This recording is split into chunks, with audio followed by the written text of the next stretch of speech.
성부와 성자와 성령의 이름으로 아멘. 예수님과 어머니 하나 되신 성심을 통해 아버지 뜻 안에서 기도드립니다. 사랑을 하느님 아버지, 저희가 듣겠습니다. 말씀하여 주시옵소서.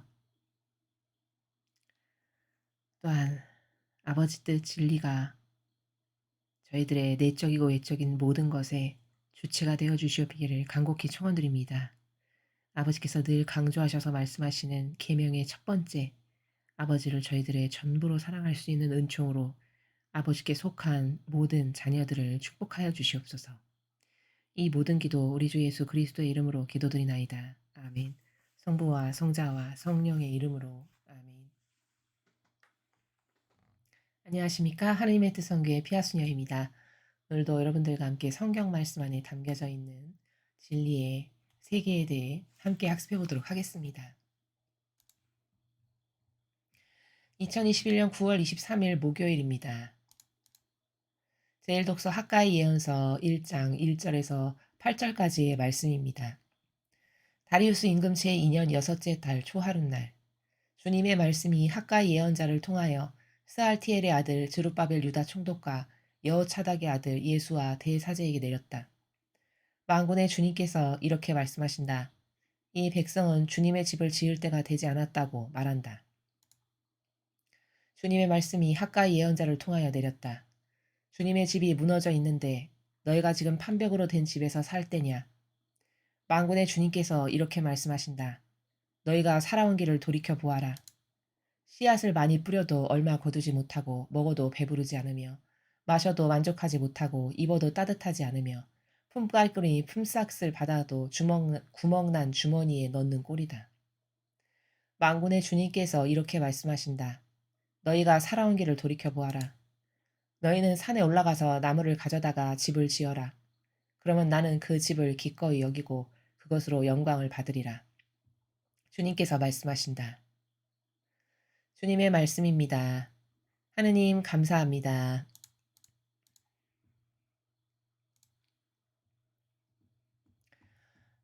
이 학가이 예언자는 시대적 배경이 이스라엘 백성이 이제 바빌론 유배를 끝나고 다 마치고 이제 돌아와서 성전 재건을 하게 되었는데요. 그 성전 재건의 중요성을 백성들에게 전하고 성전 재건을 격려하고 독려했던 그런 예언자 중에 한 명입니다. 여러분께서 잘 아시다시피 지금 오늘 저희가 읽은 일독서의 이 배경을 먼저 말씀을 드리면은 지금 이게 어떤 상황이냐면 이제 고생을 하면서 바빌론 유배를 이 백성들이 살았잖아요. 그래서 이제 아버지께서 허락하신 때가 다 끝나고 그리고 그 상대방의 적국의 왕이죠. 페르시아 임금의 그 고레스 왕, 그 고레스의 칙령에 의해서 이제 이스라엘 백성이 다 고향 땅으로 돌아오게 됩니다. 그리고서 이제 다시 성전 재건을 하고 다시 이제 어 살아갈 수 있는 길을 모색을 하게 되는데 오늘 이 일독서의 내용을 보면 이제 수십 년을 남의 나라에서 종살이한 거죠. 다시 말하면 종살이 유배살이를 하고 이제 고향 땅에 왔더니 무엇이 남았겠습니까? 그저 폐허밖에 없고 다 무너져 내린 건물, 집, 먹고 살 길은 막막하고 뭐 이런 상태인 거죠. 근데 그러니까 인제 그 백성들이 와서 하는 말이 "이 백성은 주님의 집을 지을 때가 되지 않았다고 말한다." 이제 이게 인간적인 논리인 거죠. 와서 보니까 먹고 살 길도 막막하고 기가 막힌 거예요. 어떻게 해서 살아남아야 될지도 모르겠고 온갖 폐허밖엔 없고 눈에 보이는 거는. 그러니까 아니 무슨 성전은 성전이야. 지금 내가 눕고 살 집 하나도 없는데 먹고 살 길도 막막한데 뭔가 살아갈 것부터 좀 도모하고 뭐 성전을 짓든가 말든가 해야지. 이런 여론이 있었던 거죠. 그거를 우리가 2 절의 아버지의 말씀을 통해서 우리가 확인할 수 있죠, 역으로. 2 절에 아버지께서 이렇게 말씀하시잖아요. 만군의 주님께서 이렇게 말씀하신다. "이 백성은 주님의 집을 지을 때가 되지 않았다고 말한다." 이게 인간적 논리로 이렇게 이야기를 하는 거예요. 근데 인제 학가이 예언자를 통해서 아버지께서 그 어리석은 백성들에게 올바른 것이 무엇인지를 깨닫게 하고 독려하고 격려하시는데 4절 5절 이유를 보시면요. 주님의 집이 저렇게 무너져 있는데 너희가 지금 판벽으로 된 집에서 살 때냐. 그러면서 계속 말씀하시기를 너희가 살아온 길을 한번 돌이켜 봐라. 여태까지 너희들이 어떻게 살았나. 씨앗을 많이 뿌려도 얼마 거두지도 못해. 먹어도 배도 안 불러. 마셔도 만족스럽지가 못하고 입어도 따뜻하지도 않고 품바리꾼이 품삯을 받아도 맨날 구멍난 주머니에 돈 넣는 것처럼 다 줄줄줄 빠져나가는. 그러니까 6절의 내용은 뭐냐면 뭘 해도 넉넉하거나 풍요롭지가 못했던 거예요, 이 백성이. 뭘 돈을 벌어도 그렇고 뭘 먹어도 그렇고 씨앗을 뿌려서 소출을 거둬도 그렇고 항상 궁핍하고 가난하고 어렵고 이렇게 너희가 여태까지 살았다. 계속 그럼 왜 그런가? 너희들의 왜 현실이 그러했는가를 좀 깨달아라. 이렇게 말씀하시는 거죠. 돌이켜 보아라. 또 말씀하시기를 산에 올라가서 나무를 가져다 집을 져라. 그러면 내가 그 집을 기꺼이 여기고 그것으로 영광을 받으리라. 아버지께서 지금 이렇게 말씀을 하시는 거예요. 그러니까 지금 이 시대적 상황이 어떤 거냐면 유배를 수십 년을 갔다가 왔는데 기가 막히고 폐허밖에 없고 먹고 살 길도 막막하고 뭐 집 한 채 없는 건 너무 당연하고 뭐부터 어디부터 손을 대야 될지 모르는 이런 난감한 상황이에요. 그러다 보니까 이 백성들이 인간적인 차원에서는 어떻게 생각할까요? 야, 큰일 났다. 먹고 살 것도 막막하고 몸 한 켠 놓을 공간도 없고 어떡하지? 아, 어떻게 집이라도 어떻게 간신히 뭐라도 좀 하나 지어 놓고 해야 되겠다. 이런 생각을 하겠죠. 그러니까 주님의 집부터 건설해야 되는 건 또 뒷전이 돼 버리는 거죠. 근데 그런 백성들에게 아버지께서는 얘들아, 너희들이 지난 날 씨를 뿌려도 넉넉하지가 않고 입어도 따뜻하지도 않고 항상 굶주리고 갈급하고 뭔가 풍만하고 충족하지가 않았지. 그게 왜 그럴까를 생각해 보라는 거예요. 그게 왜냐? 이 백성에게 잘못된 결핍이 뭡니까? 우리가 지금까지 매일 배웠다시피 하느님을 첫 번째로 존중하고 사랑하고 그분의 권리를 인정해 드리는 것에 여기에 개념이 없는 거죠. 그리고는 인간적으로 봤을 때는 지금 먹고 살 것 없던데 무슨 성전을 줘. 무슨 소리야. 이렇게 되는 겁니다. 그럼 이게 인간적 논리로는 그래 그것도 맞는 말이다. 그렇기도 하다.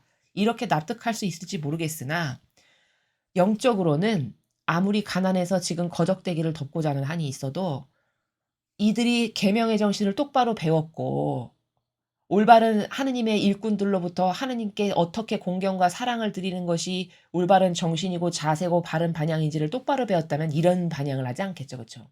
유배 갔다 왔는데도 아직도 정신을 못 차리는 거예요. 즉 다시 말하면 뭐가 중요한 우선순위인지 가치에 있어서 혼돈과 혼란으로 가득한 거죠. 어떤 걸 더 먼저 해야 되고 어떤 건 중요치가 않고 어떤 건 목숨을 걸고서라도 해야 되고 이런 것에 대한 이런 차등화된 생각이 없는 겁니다. 그러니까 아버지께서 친히 말씀을 하시는 거예요. 아니 좀 생각해 봐라. 여태까지 너희가 살아온 길을 좀 돌이켜 봐라. 왜 씨앗을 뿌려도 거두지도 못하고 소출도 없고 아무리 먹어도 배도 안 부르고 왜 마셔도 만족스럽지 않고 너는 입어도 맨날 춥고 헐벗고 굶주리고 돈을 벌어도 넉넉하게 주머니에 채워지지가 않고 다 밖으로 술술 빠져나가는 이런 처지에서 왜 살았는가. 그게 마땅히 아버지께 드려야 될 공경과 사랑과 아버지만이 받으셔야 될 권리와 이런 거를 이 백성이 한 번이라도 인정을 하고 살았냐. 드리고 살았냐. 그거를 해본 적이 없었던 겁니다.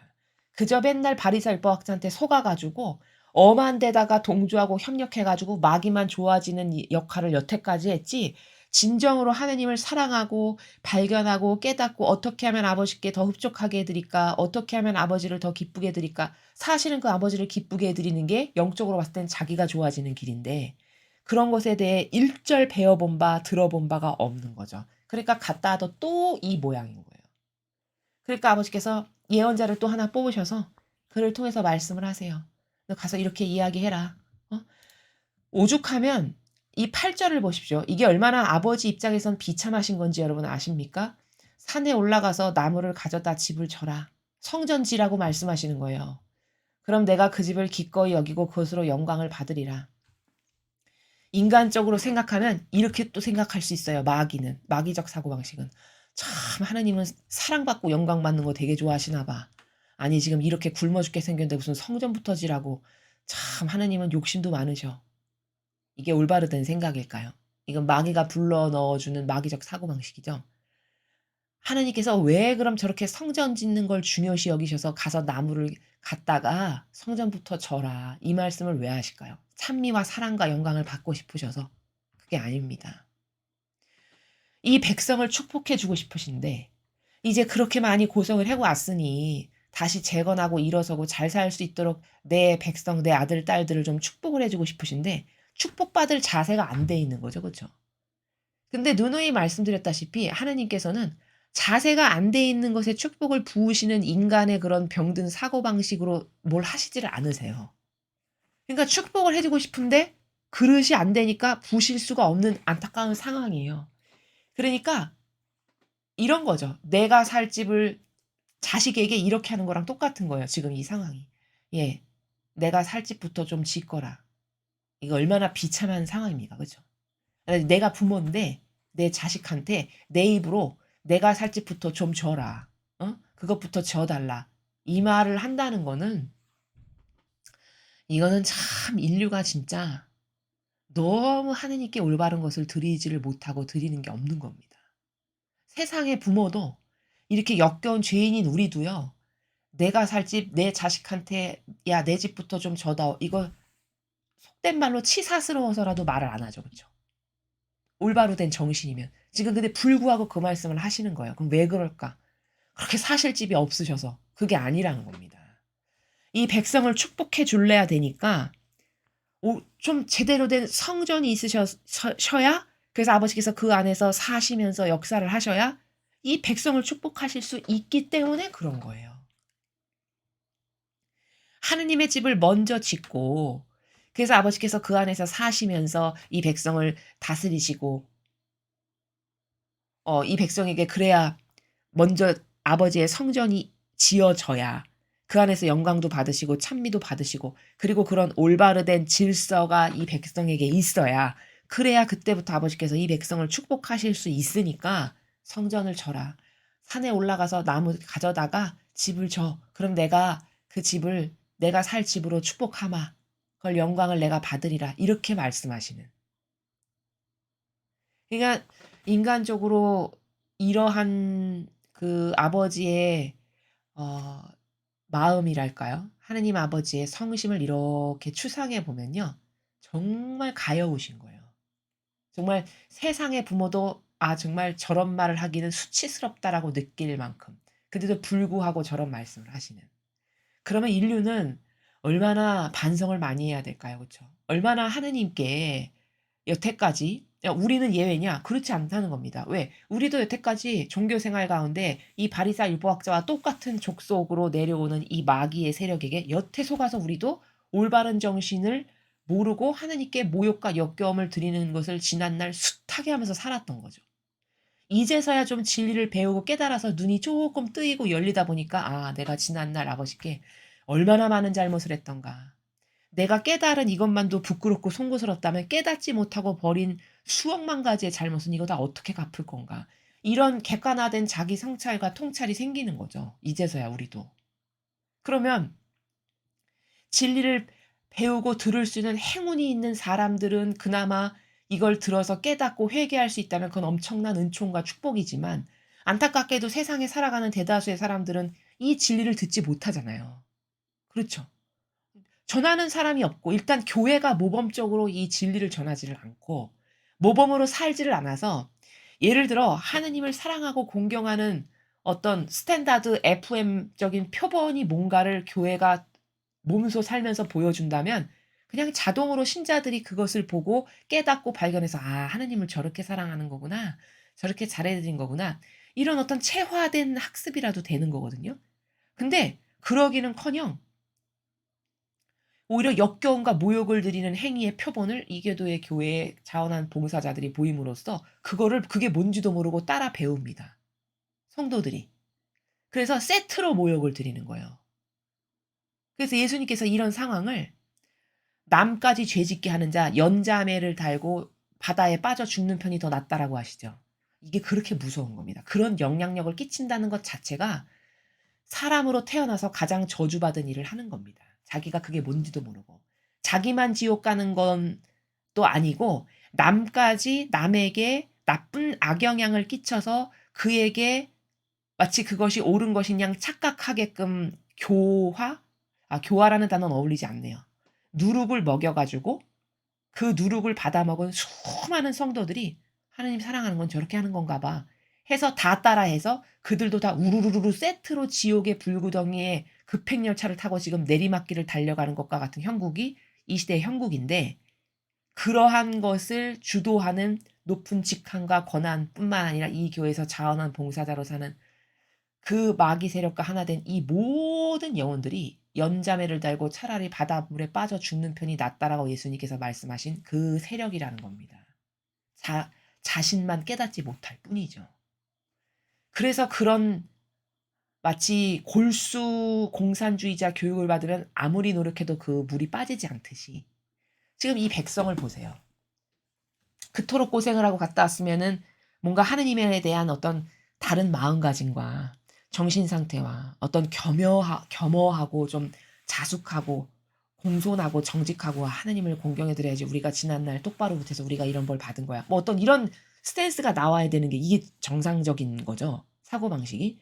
근데 그렇지가 못한 것을 지금 우리가 보고 있는 겁니다. 그럼 그 문제의 발생의 원인은 무엇일까를 우리가 알아야 되겠죠. 원인은 제가 지금 말씀드린 것과 같이 이러한 누룩을 받아먹어 가지고 다 오염되고 전염되고 어 중독자와 같이 중독이 돼 버린 건데, 자기가 중독됐다라는 사실을 깨닫지 못하여 계속 아버지께 역경을 드리는 것을 반복하고 있는 인류.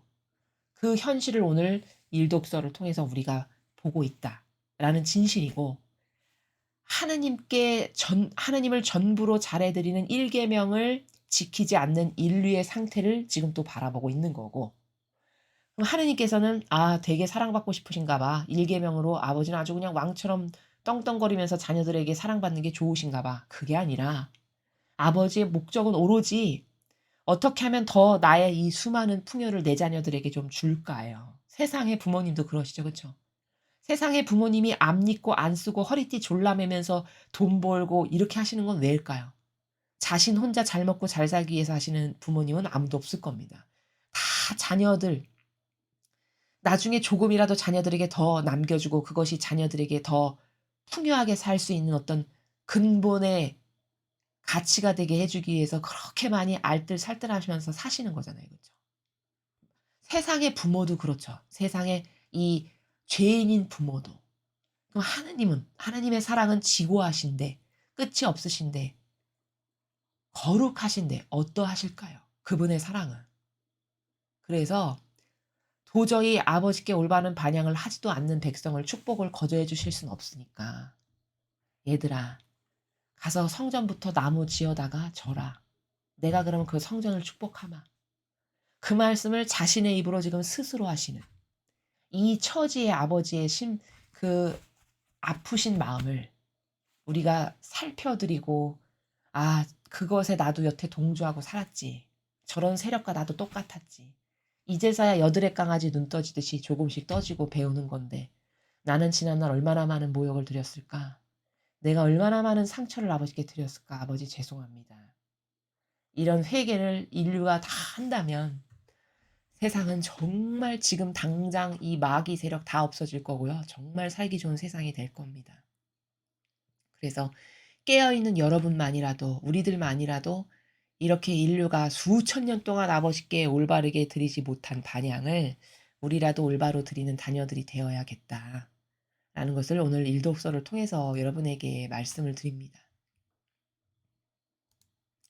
계속해서 복음 말씀 함께 보시겠습니다. 루카복음 9장 7절에서 9절까지 말씀입니다. 주님 영광 받으소서. 그때 헤로데 영주는 예수님께서 하신 모든 일을 전해 듣고 몹시 당황하였다.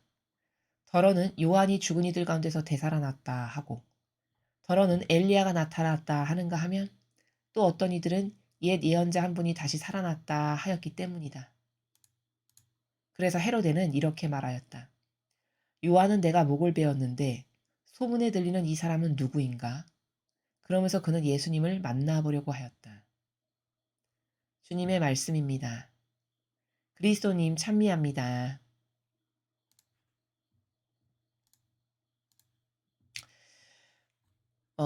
제가 그 세례자 요한에 대해서 오늘 이 복음 말고 일전에 그 앞에 복음에서도 몇 번에 걸쳐서 이 교회는 세례자 요한을 굉장히 훌륭한 사람이라고 칭송하고 칭찬하고 이렇게 떠받듭니다. 근데 진실이 그러냐? 진실로 그가 자신에게 주어진 소명을 올바르게 똑바르게 잘 살았냐? 진실은 그렇지 않다는 겁니다. 이건 저의 말이 아니라 성경에서 예수님께서 그가 올바르게 사명을 수행하지 못했음을 입증하셨습니다. 어떻게 입증하셨죠? 여인에게서 난 사람 중에 세례자 요한보다 더 큰 사람은 없다. 이렇게 말씀하셨어요. 그 말은 무슨 뜻이냐면 세례자 요한이 받은 은총이 그 정도로 크다는 겁니다. 영적으로 그가 받은 은총과 사명이. 자, 그런데 후미에 이렇게 말씀을 하세요. 그러나 하늘나라에서는 그보다 더 작은 사람은 없다. 이렇게 말씀하셨어요. 그러면 그게 무슨 뜻입니까? 은총을 받기는 여자의 몸에서 태어난 인간 중에 가장 큰 은총을 받았으나 그가 잘나서가 아니라 그에게 주신 그 사명의 은총이 어마어마하게 그렇게 큰 것을 아버지가 주셨으나 하늘나라에 가서는 그보다 더 작은 사람은 없다. 이렇게 말씀하셨으면 하늘나라의 세례자 요한이 갔는데 세례자 요한보다 더 작은 영혼이 없다는 것은 세례자 요한이 하늘나라에서 꼴찌라는 뜻이죠. 왜? 그 밑에 더 작은 사람 없다 하셨으니까. 그럼 요약 정리하면 무슨 뜻일까요? 은총은 어마어마한 걸 받았어. 그런데 그 은총에 합당한 자기에게 주어진 사명을 올바르게 수행을 못해가지고 죽고 나서 하늘나라에 갔더니 세례자 요한이 꼴찌더라. 이 말씀을 그렇게 하신 겁니다. 그런데 이 교회는 그러한 세례자 요한을 겸손의 모범, 겸손의 화신, 맨발로 광야에서 어, 메뚜기 잡아먹고 뭐 이런 들꿀 먹으면서 마치 엄청 거룩한 무슨 예언자처럼 살았던 것처럼 이렇게 전달을 합니다. 그럼 이게 성경에 근거하여 말하는 것이냐? 아니라는 거죠. 성경에서 분명히 예수님께서 팩트로 입증을 하셨어요. 세례자 요한에 대해서. 그렇게 결과론적으로 딱 말씀하시잖아요. 천상에서는 하늘나라에서 그보다 더 작은 이는 없다. 그럼 천국에서 그게 꼴찌라는 말씀이에요. 더 작은 사람 없다는 건. 그렇죠. 아, 이게 팩트죠. 예수님 말씀하신 거니까. 아니, 그럼 그렇게 어마어마한 큰 사명을 받고 그렇게 은총을 받았다는데 도대체 왜 꼴찌가 된 건가? 이거를 알아야 되는 게 우리의 과제입니다. 그것에 대해서 수많은 일전에 앞에 세례자 요한과 관련된 복음에서 말씀을 드렸어요. 근데 오늘 또 왜 말씀을 드리냐? 여기 보면은 오늘 이 지금 예수님께서 이제 세례자 요한이 죽고 나서 예수님께서 본격적으로 사명을 수행하시는데 예수님께서 막 뭐 죽은 사람 살리고 막 중풍병자 고치고 안진뱅이 일으키시고 뭐 이런 거를 헤로데도 소문으로 듣는 거예요. 워낙에 예수님께서 하시는 일들이 사람으로선 할 수 없는 일들만을 하시니까 당연하죠. 신이시니까 그렇죠. 그리스도시니까. 그러니까 헤로데가 듣기에는 뭐지? 아니 내가 세례자 요한은 죽였는데 어떻게 그 세례자 요한이 했던 것과 같은 일을 하는 사람이 또 나타났단 말이야? 지금 이러한 스탠스인 거거든요.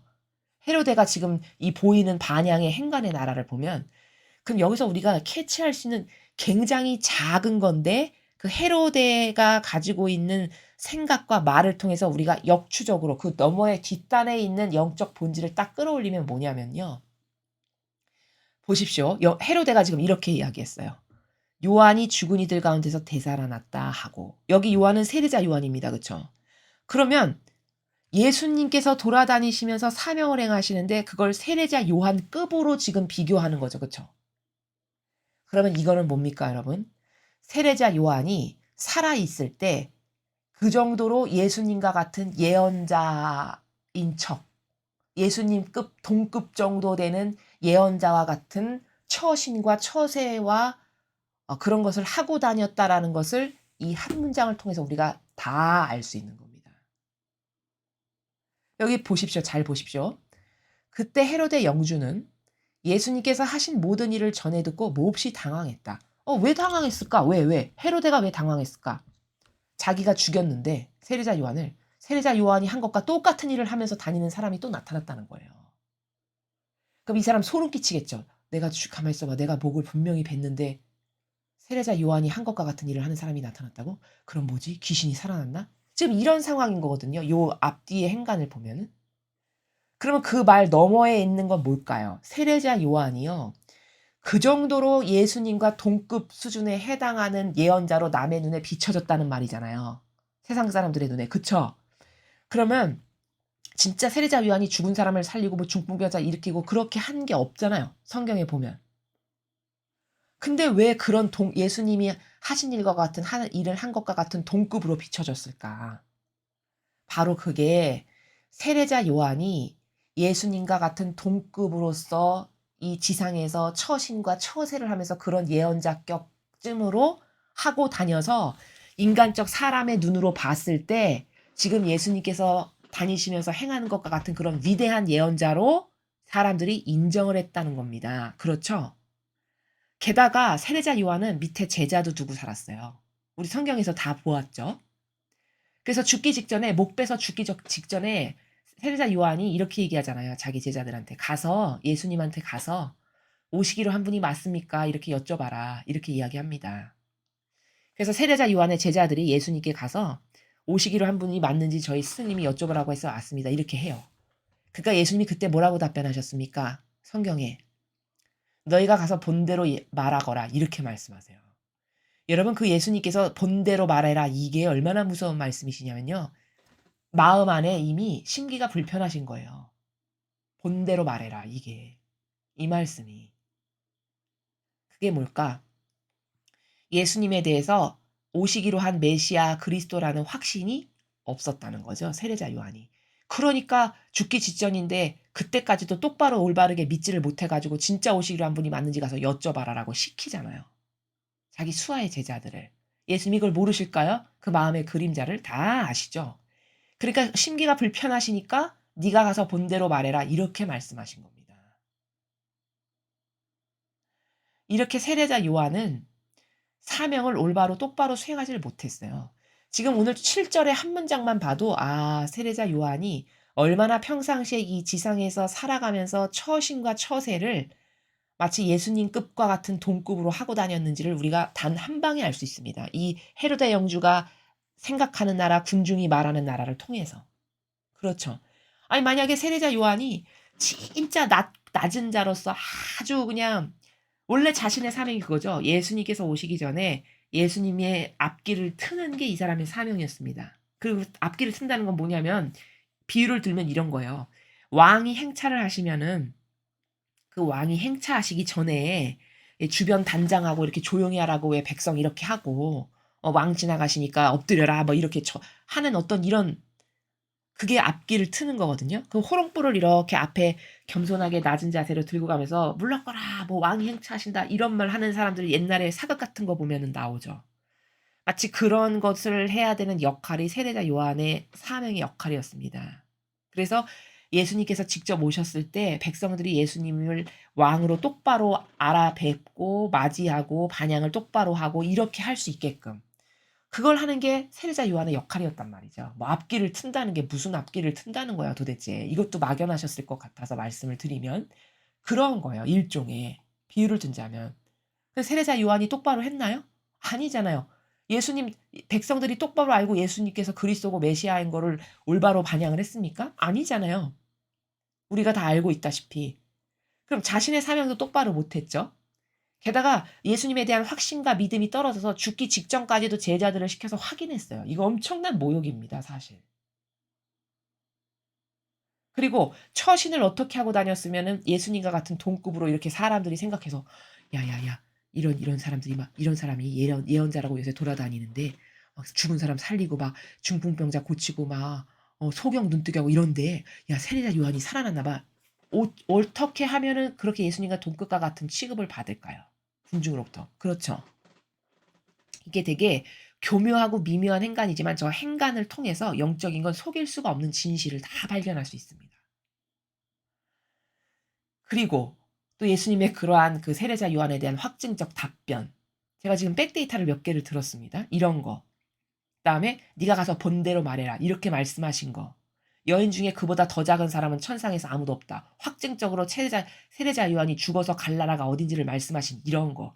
이런 모든 것을 종합적으로 성경에서 통합해서 보면 세례자 요한은 사명 똑바로 행하지 못했구나를 결론적으로 우리가 확실하게 알 수 있다는 것이죠.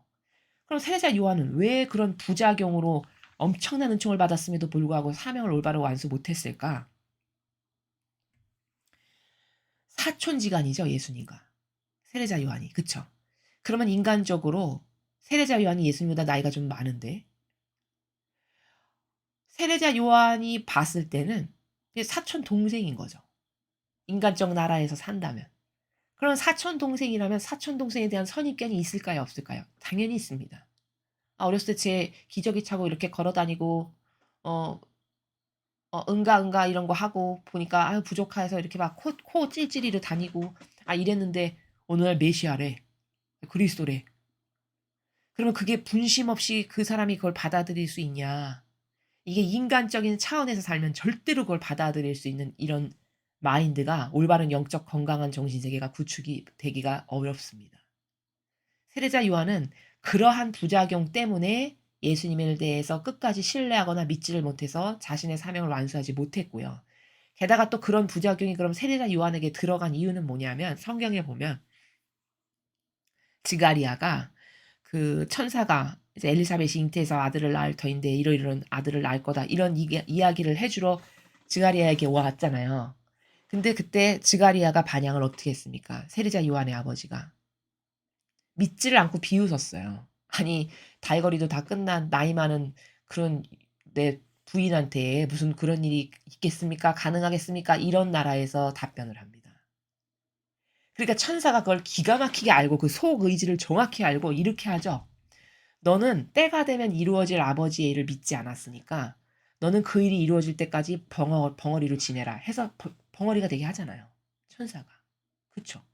이게 뭐냐? 그 세례자 요한의 아버지인 지가리아의 그 인간적 초치는 발언. 그게 부정을 타는 거거든요. 그 초치는 발언이 이 영혼에게도 자기 아들인 세례자 요한에게도 영향력을 미쳤다라는 거를 그 천사의 발언을 통해서 우리가 또한 발견할 수 있어요. 천사가 단죄를 하잖아요. 너는 어련히 때가 되면 반드시 이루어지고야 말 하느님의 일을 너는 믿지 않고 그렇게 반영했으니까 너는 그때까지 벙어리가 돼서 살아야 된다 해서 입을 막아버립니다. 인간적인 게 이렇게 무서운 겁니다. 아니나 다를까 그 아버지의 그런 부정 타는 발언, 그 초치는 발언, 게다가 세례자 요한이 인간적으로 예수님과 사촌 동생 지간으로 형과 동생 지간으로 살았기 때문에 거기서 얻게 되는 어떤 인간적 관념의 부작용, 이런 부작용 때문에 안타깝게도 세례자 요한은 엄청 큰 은총을 받았으나 그 은총의 값을 다 하지 못하고 죽었어요. 게다가 죽는 요인도 얼마나 안타깝냐면 이 세례자 요한의 죽음이 이 이교도는 또 이상하게 가르쳐서 마치 뭐 엄청 훌륭하게 좋은 일 하다가 죽은 것처럼 이야기를 하는데요. 영적으로는 그렇지 않습니다. 그 세례자 요한은 냉정하게 말하면 엄한 일로 끼어들어서 죽은 거예요. 왜냐? 여러분 사명을 받은 사람은요. 첫째도 둘째도 셋째도 무조건 사명이 우선시되고 첫 번째가 돼야 됩니다. 그렇죠? 마땅한 겁니다.